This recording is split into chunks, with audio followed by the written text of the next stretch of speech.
Hello, everyone, and welcome. Today, we're diving deeper into visible learning practice number 4, teaching students to drive their learning.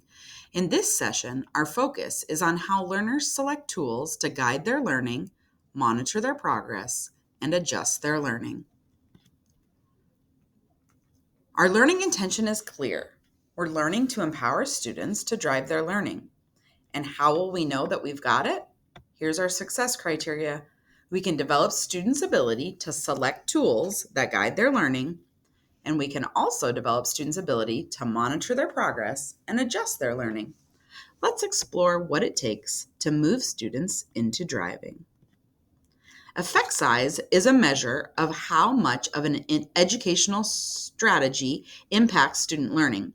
A 0.62 effect size means that the strategy has a strong positive effect on achievement. In practical terms, a 0.62 effect size for graphic organizers and concept maps indicates that they significantly accelerate learning, helping students understand and retain information more efficiently. Since point 4 is considered the hinge point for typical learning gains, 0.62 shows above average impact, making these tools highly effective for boosting comprehension and critical thinking. Graphic organizers should not be thought of as an end product, but should be used to prepare for another task, such as a discussion or a writing assignment. As always, it's worth keeping in mind the engagement continuum. Remember, students are dynamically moving along this continuum for a variety of reasons, shifting between active participation and various forms of disengagement. Our goal is to cultivate an environment where students are not just participating, but have opportunities to actively drive and invest in their learning. Accomplishing the required learning requires tools. Students need to be taught these tools and then be allowed to make choices about which tools to use and when to use them. Part of the learning process is recognizing when a tool does not work and then deciding what to do. So, what are the teacher actions that foster students' ability to select tools to guide their learning? Introducing students to a range of tools. Don't just show them one, give them options. Provide opportunities for students to practice using those tools. Practice makes perfect and makes students comfortable with the tools.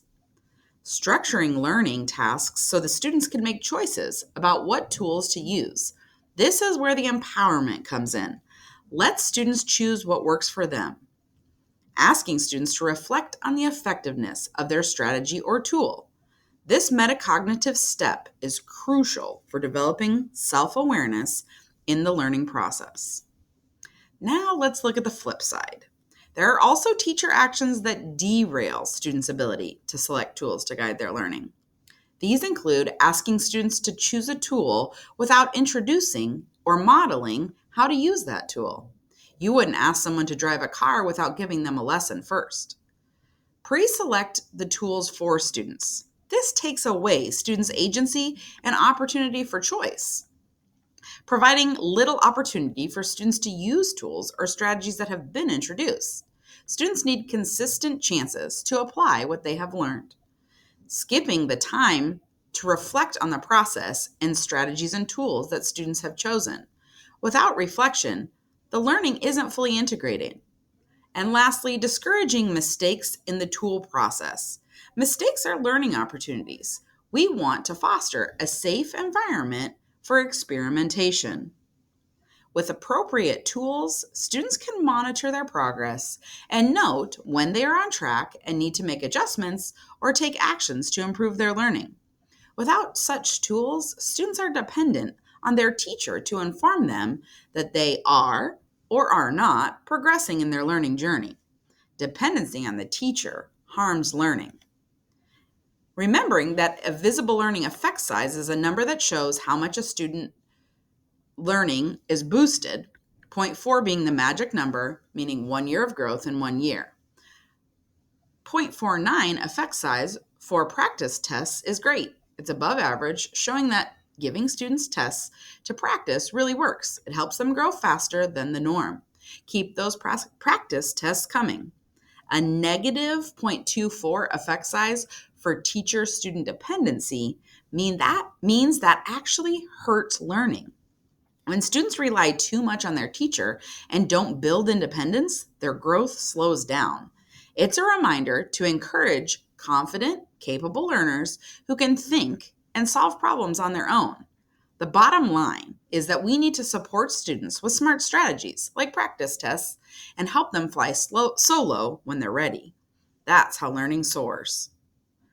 Practice tests provide students an opportunity to take short quizzes to understand their progress in the subject or topic. These formative opportunities are low stake and not part of the student's grade, as the emphasis here is on the practice to gain self-knowledge or learning gaps. It's important to mention that feedback paired with a practice test enhances learning. The usefulness of practice tests is strong at both elementary and secondary levels. The value of practice tests is in students reflecting on their results. One way to teach students to adjust their learning with a practice test is to teach them a range of learning strategies and then invite them to make choices about which to use based on where they are in the learning cycle. This includes cognitive study skills, metacognitive study skills, and affective study skills. You can see a variety of each listed here. So, what are the teacher actions that foster students' ability to monitor their progress and adjust their learning? Teachers who intentionally build moments into a lesson that allow students to reflect on their progress are fostering students' ability to monitor their progress and adjust their learning. Make reflection a regular habit. Changing I can statements into can I questions so students can reflect on what they have learned and set their next goal. This subtle shift encourages a growth mindset. Explicitly teaching and modeling planning and organizing strategies. Don't just assume that students know how. Show them. Structuring tasks so that students are required to interact with one another is another way. Peer learning and discussion can be powerful for self-monitoring. And what derails students' ability to monitor their progress and adjust their learning? Expecting students to just know how to write goals for themselves will derail students' ability to monitor their progress. This is a skill that we need to teach students and students need to practice. Evaluating student learning without helping students monitor their progress will also derail students' ability. We need to partner with students in the process. Asking students to engage in problem-based learning before they have the foundational skills and knowledge they need to apply their learning will derail the process. Build those foundations first. And lastly, shying away from challenging students with complex tasks. Growth happens when we push beyond our comfort zone with the appropriate support. You have just completed the third micro course for Visible Learning Signature Practice number 4, teaching students to drive their learning. The next micro course in this learning path will focus on how learners seek feedback and learners recognize their learning and teach others. Remember, our overarching learning intention for this learning path is to empower students to drive their learning. And our success criteria was to be able to develop students' ability to select tools that guide their learning and develop students' ability to monitor their progress and adjust their learning. Please take a moment and reflect on these 2 criteria. Thank you for your continued dedication to visible learning and empowering our students.